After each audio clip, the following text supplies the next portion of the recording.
Harka fuunee shamaa akkam jirtu kabajamoo dhaggeeffattootaaf daawwattoota Keelloo Miidiyaa. Odeeffannoon guyyaa irraa of harkaa qabnu kunooti. Arsii Bahaatti waraanni bilisummaa Oromoo haleellaa gaggeessuu isaa hime. Ajajni waraana bilisummaa Oromoo zooniin kibba bahaa tarkaanfii cimaa humnoota waraanaa mootummaa irratti fudhateen injifannoo boonsaa galmeessuu isaa beeksiseera. Tarkaanfiin kun kan fudhatame guyyaa kaleessaa Bitootessa 1 bara 2026 akka ta'e gabaafame. Akka miidiyaaleen wabootti siqeenya qaban jedhanitti tarkaanfiin kun kan xiyyeeffate godina Arsii Bahaa martii ganda Moollaa Meerjoo ta'uu himaniiru. Humnoonni waboo naannicha socho'an tooftaa waraanaa cimaa ta'een tarkaanfii kana fudhachuu isaanii gabaafame. Lola kanaanis kasaaraa guddaan mootummaa irra ga'eera jedhan. Gabaasichi akka addeessutti haleellaa kanaan loltoonni mootummaa 3 ajjeefamuu isaanii ibsaniiru. Lakkoofsi loltoota madoon adabamanii hedduu akka ta'ee fi meeshaaleen waraanaa gariinis harka waraana bilisummaa Oromoo galuu isaanii maddeen gabaasaniiru. Humnoonni kaan ammoo naannicha gadhiisanii baqachuu isaanii ibsanii ajajni waraana bilisummaa Oromoo zooniin kibba bahaa gabaasa isaa kanaan akka jedhetti tarkaanfiin kun deebii diina hawaasa keenyaa irratti gidiraa raawwachaa jiruuf kennamedha. Injifannoon kun kan dhalataa Oromoo hundaati jedheera. Tarkaanfiin aanaa martii keessatti fudhatame kun sochii waraana naannawaa Arsii Bahaatti jiru caalaatti kajabeessu ta'uu isaa himuun gama mootummaatiin dhimma kana irratti garuu gabaasni kan hin baane ta'uu isaa akeekameera. Godinni Arsii Bahaa yeroo dhiyoodhaa as dirree waraanaa ta'aa dhufuun isaa akka yaadatamu. Oduu keenya itti aanuun godina Arsii Bahaa Sirkaatti namoonni 20 ol ajjeefamuu isaaniiti himame. Godina Arsii Bahaa Sirkaa keessatti haleellaa raawwatameen namoonni 20 ol ajjeefamanii kanneen 7 ta'an ammoo madaa'uu isaanii ibsameera. Haleellaan kun lubbuu namoota kanaa akka galaafate aanaa Sirkaa ganda Jaawwii Waacuu jedhamu keessatti yoo ta'u, haalli kun garuu namoota hedduu dheekkamsiisuu danda'eera. Akka gabaasaaleen bahaa jiran mul'isanitti haleellaa raawwatame kanaan namoonni biroon butamanii achi buuteen isaanii dhabamuu isaanii seerame. Manni amantaa Ortodoksii ibsa baaseen ajjeechaa raawwatame kana balaaleffachuun mootummaan federaalaa fi naannichaa dhimma kana qorachuun hatattamaan uummataaf ifa akka godhu gaafateera. Jiraattonni akka jedhanitti yoo ta'e ammoo qaamni hidhatee haleellaa kana raawwate kun qabeenya namoota kanaallee saamuu isaa ibsaniiru. Jawar Mohaammed dhimma kana feesbuuka isaa gubbaatti akka barreesse taanaan ajjeechaan kun hordoftoota amantaa Ortodoksii irratti xiyyeeffachuu isaa hime. Godina Arsii Bahaa Shirkaa keessatti ajjeechaan marsaa biraa hordoftoota amantii Ortodoksii irratti raawwatamuun ibsamaa jira ka jedhu barreeffamni Jawar kun haala raawwate kanaan kan nama gaddisiisudha jedheera. Ajjeechaan irra deddeebiin uummata nagaa irratti raawwatamu kun gama hundaanuu balaaleffatamuu akka qabu himuun garuu balaaleffannaa qofti gahaa akka hin taane ibseera. Ajjeechaan sirnaan qoratamee yakkamtoonni adabamanii uummanni balaa wal fakkaataaf lamuu akka hin saaxilamne wabiin nagaan jiraachuu kaa'amuufii qabaa jedha. Gumiin dhaabbilee amantii Itoophiyaa ajjeechaa amma dura raawwatame qorachuuf gara naannawaa sanii imaluu isaa himee gumichi gochaan sun hordoftoota amantaa tokkoo qofaa irratti xiyyeeffate miti.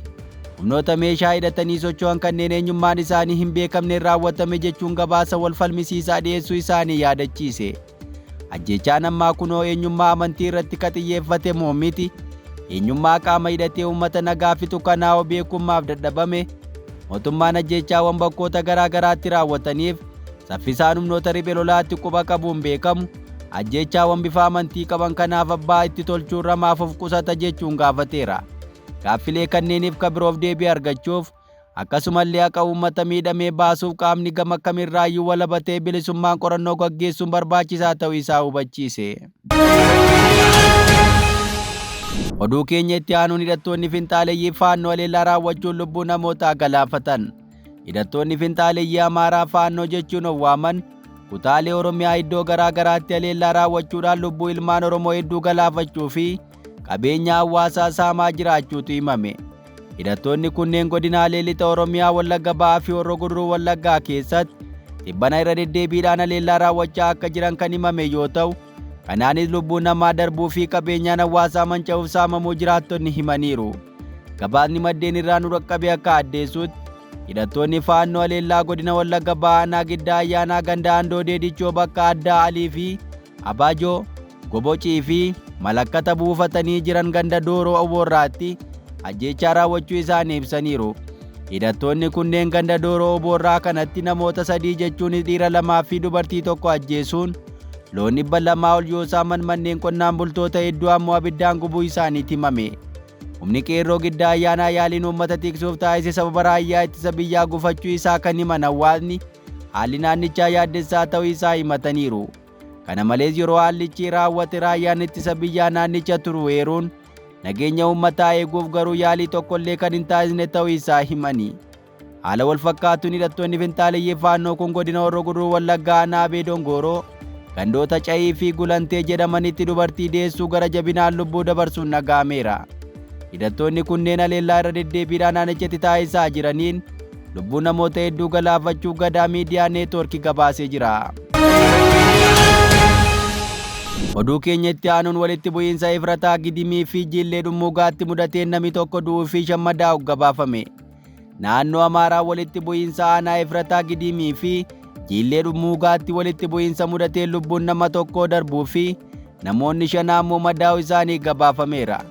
Walitti bu'iinsi kun qabeenya irratti illee miidhaa kan geesse yoo ta'u, akka Deutsche Welleen gabaasetti haalli naannichaas ulfaataa ta'uu ibseera. Taateen kun guraandhala 17 akka qaqqabe kan gabaafame yoo ta'u, walitti bu'iinsi wal fakkaatu naannichatti mudataa ture ammas itti fufee lubbuu namaa galaafachuu fi qabeenya irratti miidhaa geessuu isaa ibseera. Miidhaan inni dhiyeenyaa kunis Aarsoo Hambaa fi Gooroo Dirree Baddannaatti raawwachuu isaa ibse. Jiraattonni Deutsche Welleen dubbise walitti bu'iinsa irra deddeebiin naannoo daangaa kanatti mudatuuf ajjeechaan kun saba irratti xiyyeeffachuun ibsamuun miidhaa kana ittoo akka hammeesse dubbataniiru. Jaarsi biyyaa Mu'ee Adam jiraataa naannoo Jillee Dummuugaa duraan hawaasni hidhata qabu amma walitti bu'iinsa irra deddeebiin mudatuun adda cituu dubbatan.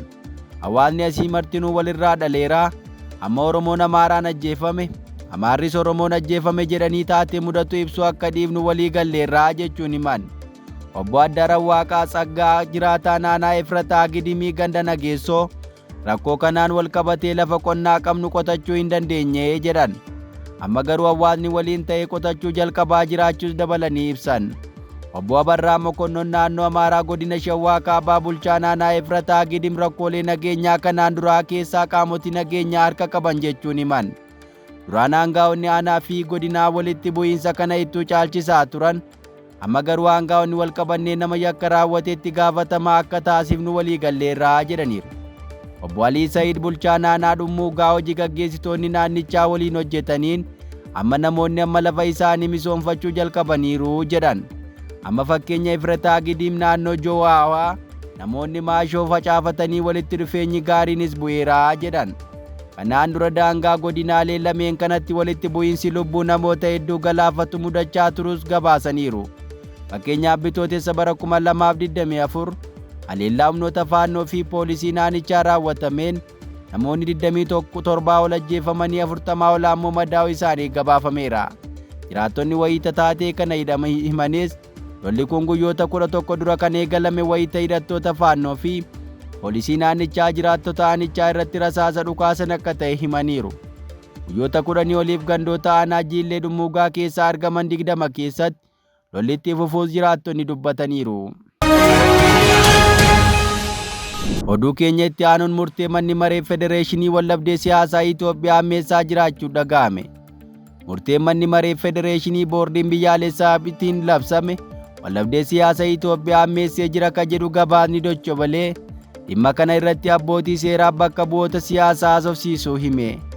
Boordii filannoo biyyaalessaa Itoophiyaa manni maree Federeeshinii mootummaa naannoo Tigraay alatti naannolee filannoo 5 keessatti mana maree bakka bu'oota uummataa filannoo adda ta'ee fi kallattiin gaggeessuu murteessuu isaa beeksiseera. Naannolee filannoo 5 ilaalchisee murtee mana maree Federeeshinii Itoophiyaa mormuuf jimaata darbe jechuun guraandhala 20 bara 2018 akka lakkoofsa Itoophiyaa naannoo Tigraay magaalota adda addaa Maqalee, Aksumii fi Shiree dabalatee jeequmsi uumameera. Hiriira mormii magaalaa Maqaleetti gaggeeffameen pirezidaantii bulchiinsa yeroo naannoo Tigraay Taaddasaa Warradaa, durataa Wayyaanee Dabratsiyoon Gabra Mikaa'elii fi hooggantoonni paartilee siyaasaa mormitootaa murtee boordiin filannoo biyyaalessaatiin labsame cimsanii balaaleffataniiru. Boordiin filannoo biyyaalessaa Itoophiyaa fulbaana 16 bara 2018 manni maree Federeeshinii naannoo filannoo Humeeraa, Adiremeet, Kooreem, Tsatleemat akkasumas Raayyaa Allaamaxxaatti filannoo kallattiin mana maree bakka bu'oota uummataa naannoo Tigraayin alatti qofaatti akka gaggeeffamu murteessuu isaa beeksise. Manni maree federeeshinii murtee isaa beeksisuu isaa xalayaa boordii filannoo biyyaalessaa Itoophiyaa miidiyaa hawaasaa irratti naanna'ee ni mul'isa. Akka xalayaa kanaatti murtiin kun naannolee filannoo 5 naannolee naannoo Tigraay fi Amaaraa gidduutti waldhabdee keessa turan irratti raawwatiinsa ni qabaata. Murtiin kun bulchiinsa yeroo naannoo Tigraay kan Leetinaal Jeneraal Taaddasaa Warradeen durfamu, Adda Bilisummaa Uummata Tigraay, Saalsaayii Wayyaanee Tigraay fi Gamtaa Dimokiraatawaa Tigraay dabalatee paartilee siyaasaa hedduu fi jaarmiyoota adda addaatiin ciminaan mormameera. Faallaa kanaa paartiin sochii biyyaalessaa Amaaraa Abin sochii humnaa Dimokiraatawaa Amaaraa fi koreen eenyummaa fi daangaa Amaaraa Walqaayitti Xagadeen gama isaaniitiin murtee kanaaf deeggarsa qaban ibsaniiru. Manni murtii olaanaa federaalaa ajaja guraandhala 19 bara 2018 lakkoofsa Itoophiyaa murtii kana yeroodhaaf akka addaan citu dabarseera. Manni murtichaa murtiin kun akka addaan citu kan ajaji Gamtaan Dimokiraatawaa Tigraay gorsaa muummicha ministeeraa Abiyyi Ahimad ta'an obbo Geetaachoo Raddaatiin durfamu irra iyyata dhiyeesse hordofeeti. Dachabeleen ogeeyyii afur affeeree murtiin kun dhiibbaa fi seera qabeessummaa isaa irratti mari'achiiseen marii kana irratti abbootii seeraa obbo Amdeer Gebraal Adimaasuu fi obbo Aweet Lijaalem obbo Kiroos irratti mari'atamuu isaanii gabaasichi ibseera. Oduu keenya dhumaatiin Iraan keessatti namoonni 550 ol ajjeefamuu isaanii addeessi diimaa hime. Oduun gara Kuweet irraa ba'aa jiru xiyyaaronni waraanaa Ameerikaa baay'een ganamarraa kuffifamuu ibsa. Ministeerri ittisaa Kuweet ammoo kun dhugaa ta'uu isaa mirkaneesseera. Gareen hojjettoota xiyyaaraa osoo miidhaan irra hin gahin oolanii bakka sanaa fuudhamanii fayyaan isaanii akka ilaalamuuf gara hospitaalaa geeffamaniiru jedhameera. Haalli gareen hojjettoota xiyyaaraa kunneen keessa jiranis gaariidha jedhame. Ministeerri ittisaa kun itti dabaluun waa'ee balaa mudatee kanaa akkasumas ka'umsa balaa kanaa qorachuu irratti biyya michuu taate US waliin qindoominaan akka hojjetu ibse. Mallattooleen buufanni niwukilaraa Iraan miidhamuu agarsiisu akka hin jirre ammoo dhaabbati niwukilaraa to'atu ibseera. Hoogganaan dhaabbata to'annoo niwukilaraa UN Raafaayel Giroosii haleellaa Ameerikaa fi Israa'el Iraan irratti raawwataniin booda buufanni gabbisa niwukilaraa Busheerer, riyaaktaariin qorannoo TR fi dhaabbileen buufata niwukilaraa biroo Iraan kamiyyuu miidhamuu yookaan rukutamuu isaanii ragaan agarsiisu hin jiru jedhu. Ejensiyaan annisaa Atoomikaa idil addunyaa qaamolee niwukilaraa Iraan to'atan quunnamuuf yaalaa ture garuu hanga ammaatti deebii hin arganne jedhe. Iddoowwan niwukilaraa Iraanii fi biyyoota naannichaa biroo Iraan, Iraaq, Kuweet, Oomaan, Qaaxaarii fi Saawud Arabiyaa dabalatee jiran ilaalcha keessa galchuun hojii waraanaa hundaa keessatti of eeggannoo olaanaan akka taasifamu gaafateera. Akkasumas gabaasaaleen ba'aa jiran akka jedhanitti pirezidaantii Ameerikaa Doonaald Tiraamp viidiyoo miidiyaa hawaasaa isaa irratti maxxansuun uummati Ameerikaa lola Iraan waliin taasisan irratti miidhaan waraanaa dabalataa mudachuu akka danda'uuf qophaa'u akka qaban himaniiru. Tiraamp waraana Iraan kana keessatti loltoonni Ameerikaa kana caalaa ajjeefamuu akka danda'an akeekkachiisan. Hanga ammaatti loltoonni 3 du'uun isaanii kan mirkanaa'e yoo ta'u, kanneen 5 ta'an ammoo akka malee madaa'aniiru. Tiraamp NBC waliin haasawaa taasisaniin irratti waraanni kun yoo xiqqaate ji'a tokko turuu danda'a jedhan. Iraan keessatti namoonni 550 ajjeefamuu isaanii akkasumas waldaan addeessa diimaa Iraan haleellaa US fi Israa'el guutummaa magaalota Iraan 130 keessatti bananiin namoonni 555 ajjeefamuu hime. Gaggeessitoonni Iraan hedduun haleellaa kanaan kan ajjeefaman yoo ta'u, ajajoonni waraanaa Iraanii fi Ayyaatolaa Alii Kaameniin namoota haleelaman keessatti argamu.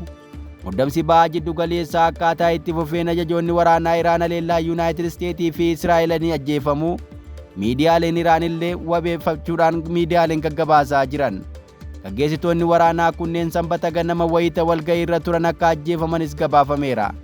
Haleellaa kanaan namoonni ijoo ta'an ajjeefamanis ajajaa humna waraanaa waliigalaa Iraan Meejar Jeneraal Abdurahiim Musaawii akkasumas ajajaa eegdota warraaqsaa Iraan Meejar Jeneraal Mohammad Paakpuu, barreessaa mana maree waraanaa Iraan Alii Shaamkaanii fi Birgaadeer Jeneraal Aziizii Naasir Zaadeeyi akka ta'an gabaafameera. Duraanis gabaasa isaaniin gaggeessaa olaanaan Iraan Ayyaatolaa Alii Kaameenii haleellaa michoonni lameen Iraan irratti bananiin ajjeefamuu isaanii miidiyaaleen mootummaa ibsaniiru. Egaan kabajamoo dhaggeeffattootaaf daawwattoota Keelloo Miidiyaa odeeffannoon irra of harkaa qabnu kanan gammaa dhaggeeffattan ture. Qophii keenyaaf waliin turtii gaarii.